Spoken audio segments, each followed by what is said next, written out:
Ya, miarabantsika rehetra tonga eto amin'ny zoro fahatelo indray tsika. Menamena indray zany le izy zany hoe resaka momba ny raid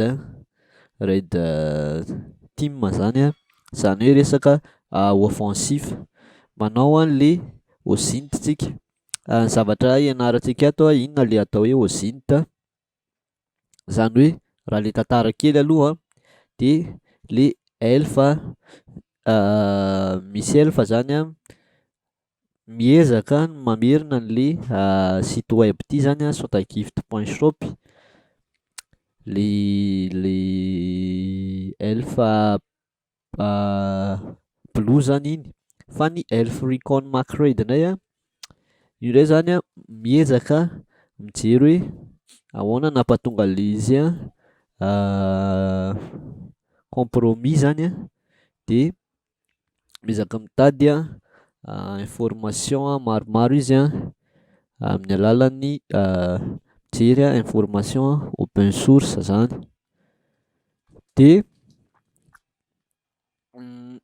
ny zavatra fantatsika eto hoe inona le OSINT de inona ny teknika ahafahana maka information mombana site web na target anankiray mampiasa dork ahafahana mahita information spécifique amin'ny Google de ahafahana maka mijery hoe inona ny ohatran'ny hoe folder dossier caché ao anatina site web iray amin'ny Robots.txt. Izy ny tompona domaine anankiray mampiasa WHOIS searching data from act database. Amina base de données ake zany mijery données amin'ireny de maka information sensible amin'ny dépôt de source code amin'ny GitHub zany public. De inona moa le OSINT? Le OSINT zany de fitadiavana sy fanaovana analyse na données publique zany ahafahana manao attaque anankiray.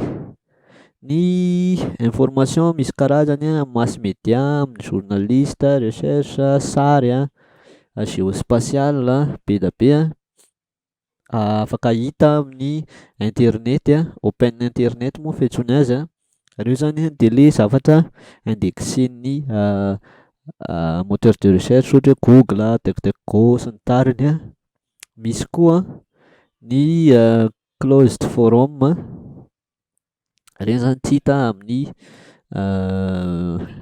moteur de recherche.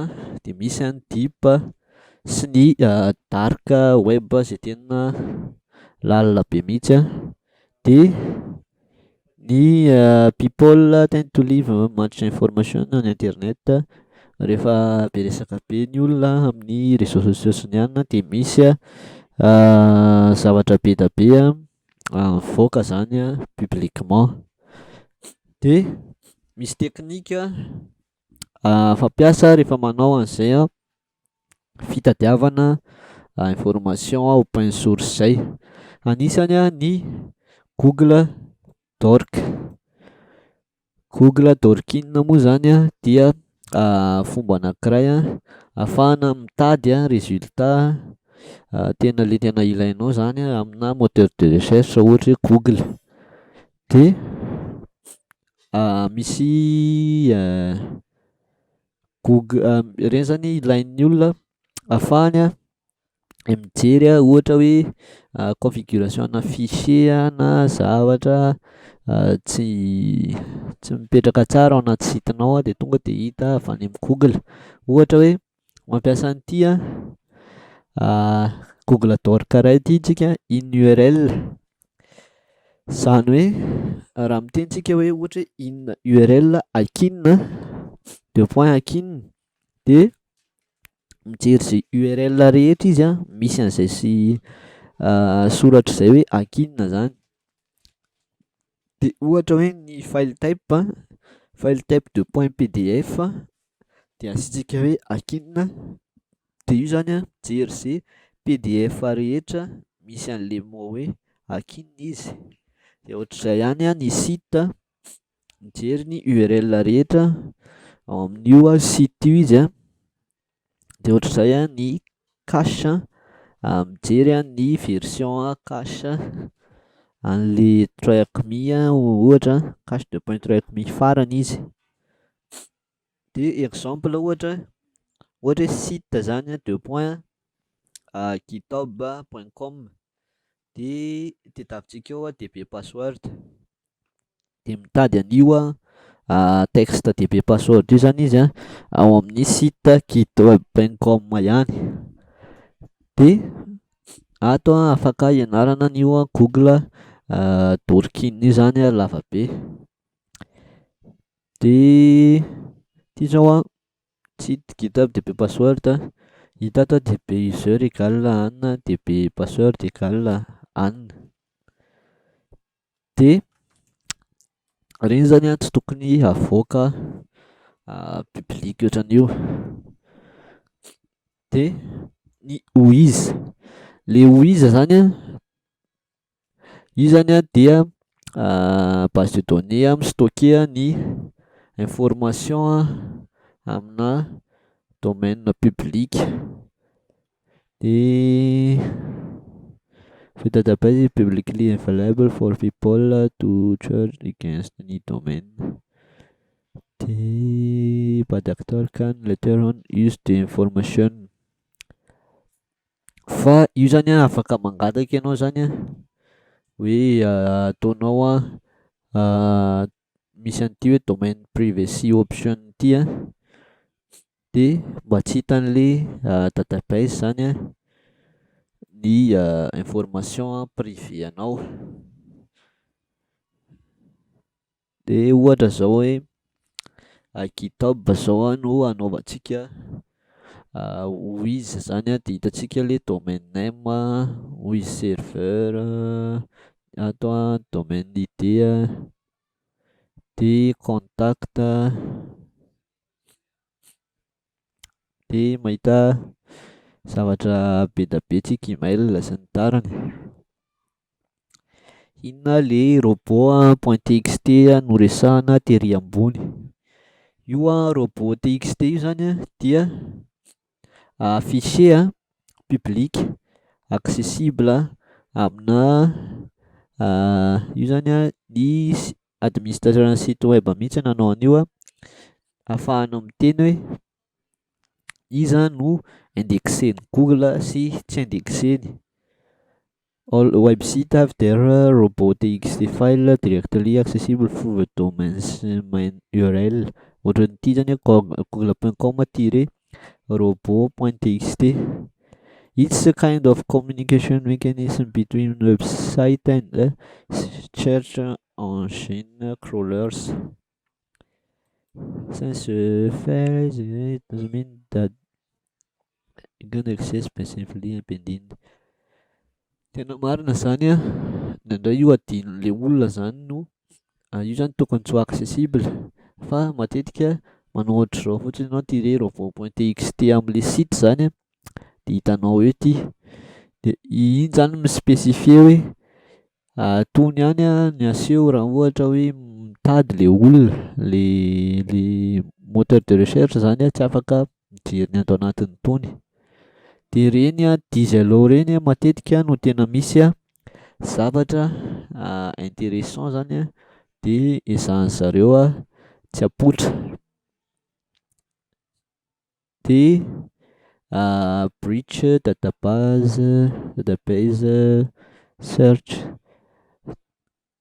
io ndray zany resaka hoe ny réseaux sociaux zany nisy fotoana réseaux sociaux rehetra mihitsy efa tratran'ny ohatrany hoe ahoana fiantsoana an'izany, nisy data leaks moa zany, data breach zany hoe nisy données an'izany maromaro Nisy nahavita ny piraty de azony ihany ny mot de passe-na utilisateur maromaro, de afaka manontany an'iny koa ianao hoe sao de efa amidiny zareo any ho any zany na tratra koa ity emailako ity efa nisy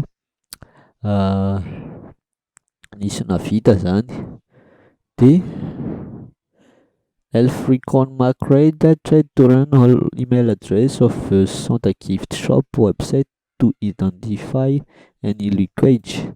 Alefany eto daholo zany le email tsirairay sao de efa tratra zany itony email itony efa amidin'olona quelque part. Manaraka ny manao recherche amin'ny GitHub. GitHub zany dia plateforme anankiray ahafahan'ny développeur mametraka ny codiny, de afaka mi-créer repository moa ny anaran'le izy dépôt ana code zany ny olona tsirairay, de afaka ataony privé sy public. Date de privacy of repository set, de matetika public le izy de ohatra hita daholo zany, ohatra code source anao password token clé ana API sy ohatr'izany, de ezahana koa mitady an'izany. Io zao le McRae zany nitady tamin'ny GitHub zany izy hoe Santa Gift Shop, Santa Gift Santa sy ny tariny ahafahany mijery zany hoe sao de misy code source public adino zany le Santa Gift ity, de ho valitsika tsirairay am'izay ireto fanontaniana ireto, de mandeha zany ny fanontaniana voalohany: what is the name of the register for the domain Santa Gift Shop, zany hoe mampiasa WHOIS tsika, de eto fotsiny santagift.shop, de namecheap ozy izy santagift.shop io ty zany registrar namecheap INC, de expire en 2024, reto ny name serveur-ny similar domaine, email levantsika aty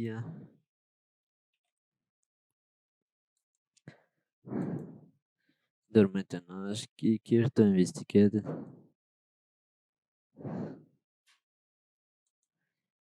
de find the website source code on GitHub and open the file containing sensitive credential.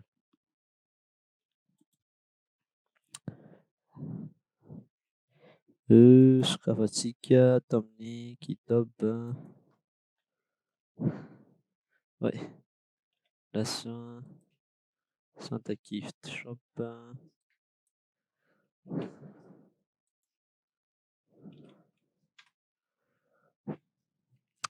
Santa Gift Shop TryHackMe code Santa Gift Shop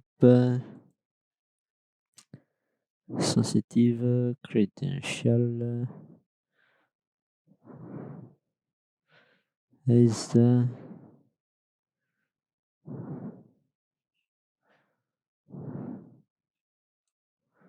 qui a aussi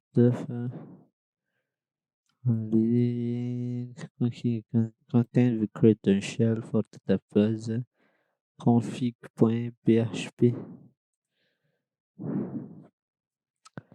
de ty PHP environnement prod any QA ty zany aloha le flag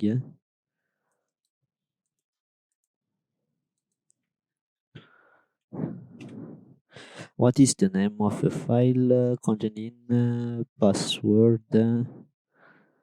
de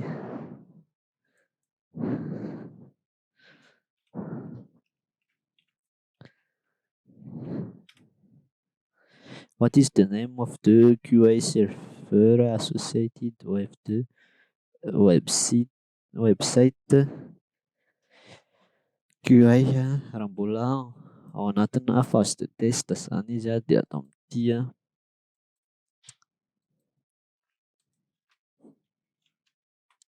what is the DB password that been used between the QA and prod environment? Raha ty ny environnement dia DB password ity. Dia raha ty ny prod DB password ity mitovy ihany zany ny password zareo. Dia alatsakitsika ato. Iny zany question farany ato indray tsika raha ohatra hoe aty hianatra an'izany Google dorks zany ohatran'ny ahoana ny tena fandehany inona le optimisation le Robots.txt sitemap inona le sitemap Google dork inona ny tena ilaina le Google dork ndraiky sauf ao zany iny dia vita zay ny jour 3.